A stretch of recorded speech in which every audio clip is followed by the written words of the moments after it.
26வது ஸ்லோகம். திருஷிஸ்கந்தமூர்த்திர்சசௌ ஸ்கந்தகீர்த்திர்முகே மே பவித்ரம் சதா தச்சரித்ரம் கரே தஸ்ய கிருத்யம் வபுஸ்தஸ்ய பிருத்யம் குஹே சந்துலீனா மமாசேஷபாவாஹ. என் கண்கள் எப்பொழுதும் ஆறுமுகக் கடவுளான உன்னையே பார்க்க வேண்டும்.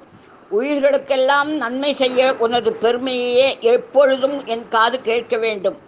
பரிசுத்தமாக சிரவணம், அதாவது உனது மகிமையை செய்யும் ஜனங்களின் பாப்பங்களை போக்கக்கூடியதும் எங்களால் உணர முடியாததுமான உனது லீலைகளே எப்பொழுதும் என்னுடைய முகத்தினின்றும் எழ வேண்டும். உனது அவதார லீலைகளையே என் நாவானது சதா சொல்லட்டும். எனது கைகள் சதா உனது தொண்டையே செய்யட்டும். என் சரீரமானது உன்னுடைய தாசனாகும் பணியையே செய்யட்டும். என்னுடைய அபிநய எண்ணங்கள் என்றும் உன்னுடைய கரங்களிலேயே லயித்தவையாக இருக்கட்டும். ஹே சுப்பிரமணிய கடவுளே, இப்படி என்னை செய்ய மாட்டாயா?